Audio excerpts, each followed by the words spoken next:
Welcome to Dido Speaks. Today we're talking about something which is very unique. एक नया उभरता हुआ सितारा luxury की दुनिया में। वो कहाँ से है? It's an American brand और एक्चुअली वो ब्रांड नहीं है, एक प्लेटफॉर्म है। I'll tell you about the story of Hodinkee. इसकी शुरुआत कैसे हुई और इसकी ग्रोथ क्यों आई और अब वो उभरता हुआ सितारा क्यों माना जा रहा है? डेफिनेटली मैं तो मानता हूँ।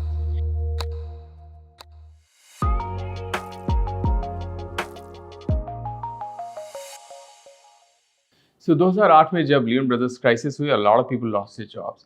Even I had almost lost the job because I used to work with Lehman Brothers.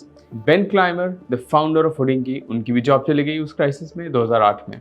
He was in New York. Ben को इंटरेस्ट था हमेशा जर्नलिज्म में. बंदे ने क्या किया? He goes and studies journalism. After studying journalism, उन्होंने Hodinkee नाम का ब्लॉग शुरू कर दिया. Mind you, it was a blog. अब हुडिंकी उससे पहले ही भी लोग घड़ियों के बारे में बात करते थे, लग्जरी घड़ियाँ, उसके बारे में लोग हमेशा से बात करते थे, लेकिन बेन क्लाइमर भाई चले आए वो और कहा मैं भी बात करूँगा। वेरी इंटरेस्टिंग, उनका अप्रोच अलग था। अब देखिए दो तीन चीज़ें जो उनकी which are very different about Hodinkee. पहला, उनकी जो स्टोरी टेलिंग थी ना, इट अपील्ड, वो घड़ियों को कूल बना दिया उसने। आप अगर उसका कोई भी आर्टिकल पढ़ेंगे मज़ा आने लगेगा आपको पढ़ने में।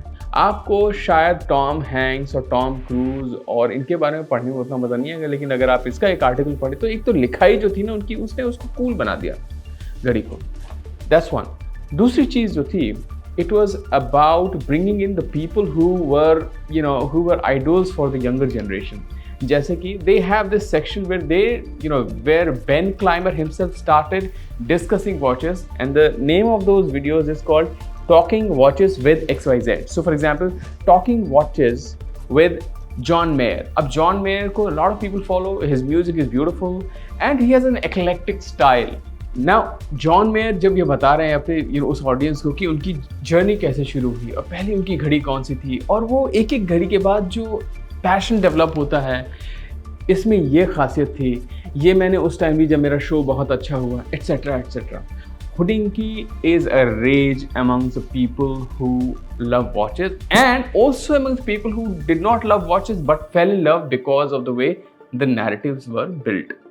The John Mayer is just one example. उसके अलावा उन्होंने they brought a lot of nice stand-up comedians जिनके सबके नाम आपको पता होंगे, other actors who are watch collectors. तो इन सब को लेकर के वो आए और these are all icons in themselves. जब icons अपनी story शुरुआती दौर से जब प्रॉब्लम से निकल रहे थे, तब शुरुआत में कौन सी घड़ी खरीदी, कैसे उस घड़ी की तरफ अट्रैक्ट हुए, जब ये सब होता है तो कहते हैं यार मैं भी अपनी एक स्टोरी बनाऊंगा, मेरी भी स्टोरी होगी ना, उसमें भी मैं हर एक पड़ाव पे ये चीज़ दूंगा। आप उसको एमुलेट करना चाहते हो, मज़ा आता है उसमें।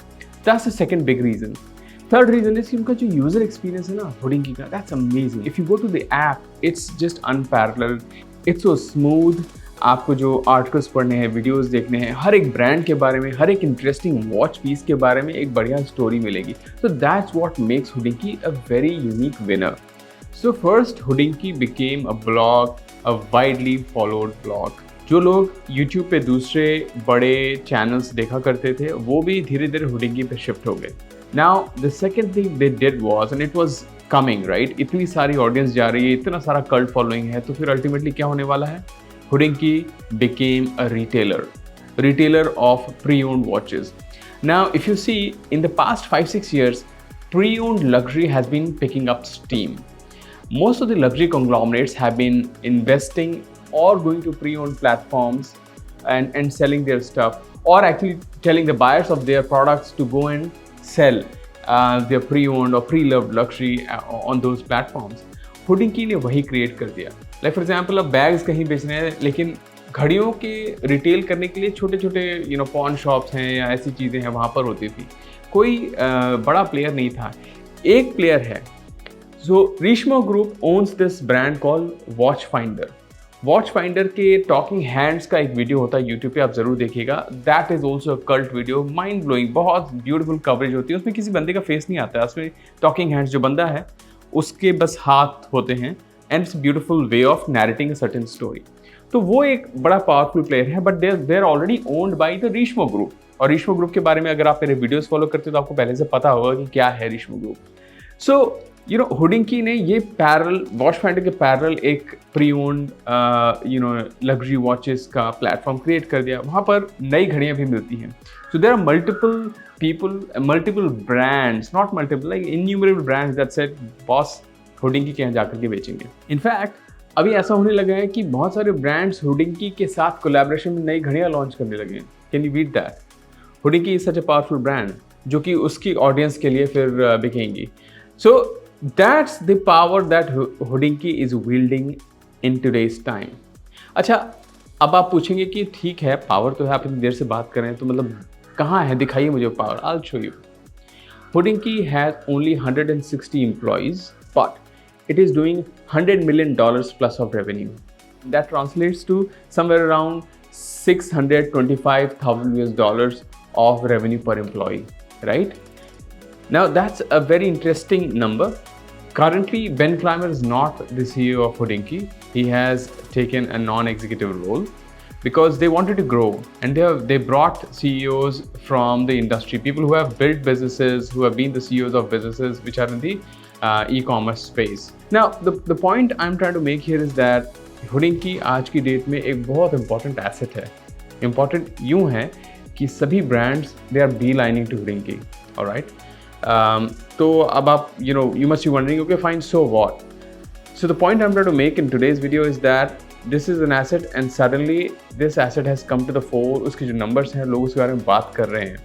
Then I said, why don't we look at Hodinkee as something that people would want to have in their repertoire?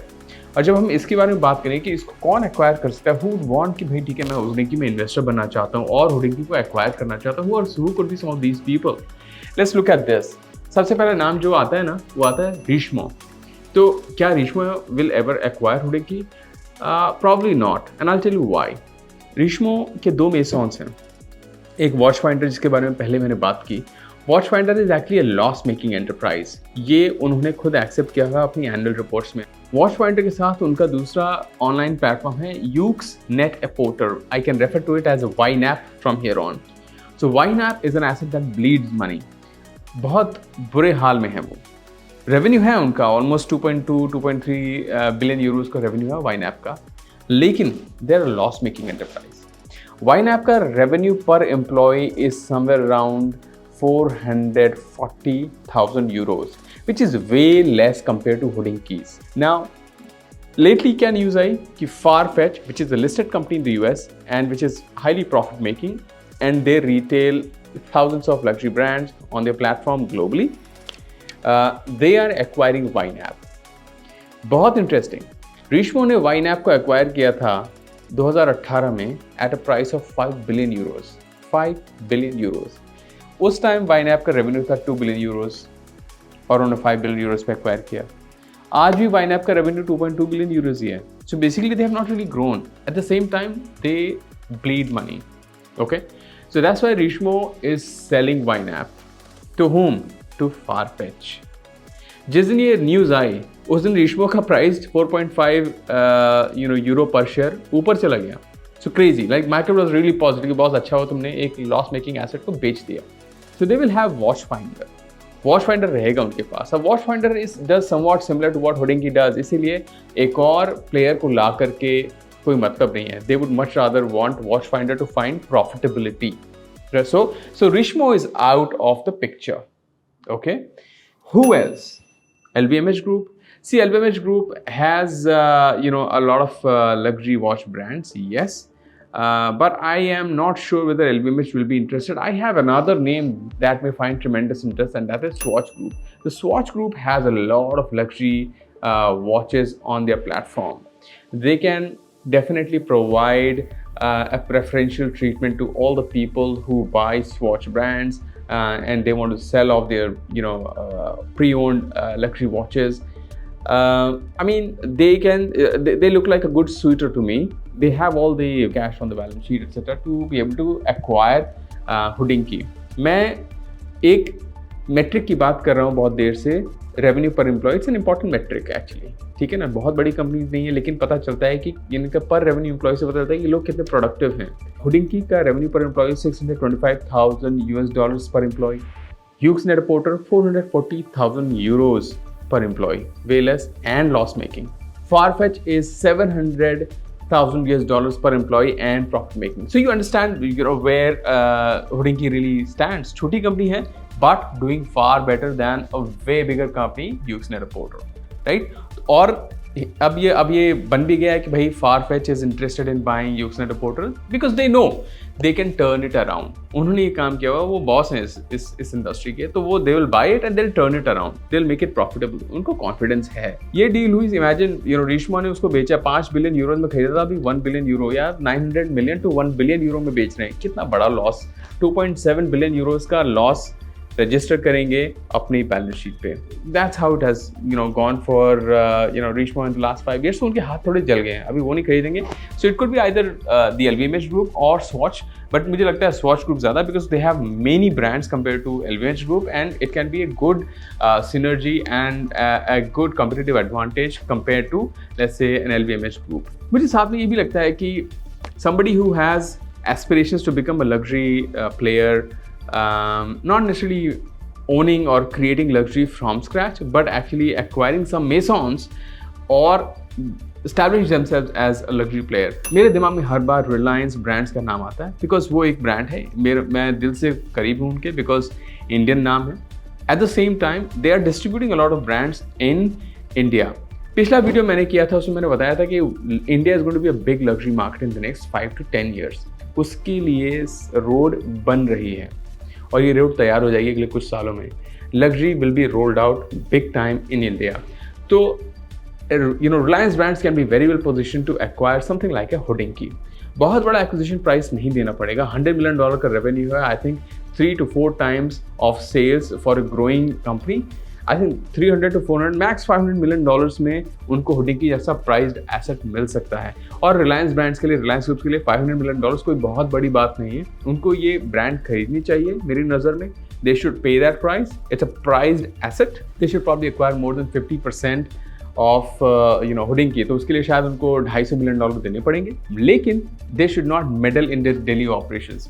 होडिंकी को होडिंकी की तरह चलाने देना चाहिए, बस उसको एक्वायर करके रखना चाहिए. और धीरे धीरे और भी मेसॉन्स अगर आप एक्वायर करेंगे तो आप बहुत बड़े लग्जरी कंग्लोमरेट दुनिया में बन सकते हैं. This story is again not about other brands. वो सिर्फ ये बताने के लिए है कि होडिंकी ऐसा प्राइस्ड एसेट है जहाँ पे लोग इंटरेस्टेड हो सकते हैं. How Hodinkee is actually doing well operationally compared to somewhat similar businesses like Farfetch, Yoox-net-a-Porter, etc. Hodinkee is in a very very good space and I tip my hat to Ben Clymer and the team. मैं उनका बहुत बड़ा fan हूँ. 2016-2015 से उनका fan हूँ. Actually मैं उनके सारे ब्लॉग्स देखता हूँ और I see their videos. I enjoy those thoroughly and when I look back in the hindsight, now I know कि boss they were always in the making to become a big name and today here they are. मुझे लगा कि मैं ये story आपके साथ share करूँ because entrepreneurship की स्टोरी है, ब्रांड बिल्डिंग की स्टोरी है और साथ में बेन क्लाइमर की ये स्टोरी है कि वो ऐसा नहीं है कि उनको मैंने ब्रांड बनाई तो मैं पकड़ के बैठूंगा. एक नया प्रोफेशनल CEO ला के रख दिया है जो ग्रो करेगा. तो that's a very smart thing. Company तो वही ओन करते हैं लेकिन किसी और को ला के रख दिया है कि भाई तुम चलाओ, you are better CEO. So that's what good entrepreneurship really means. तो ये सारी स्टोरी बतानी थी आपको. आई होप आपको अच्छी लगी and if you like it please press on the subscribe button and make any commentary अगर आपको अच्छा लगा, नहीं लगा, etcetera etcetera. I will come back with another interesting story from the world of luxury. तब तक के लिए बाय बाय.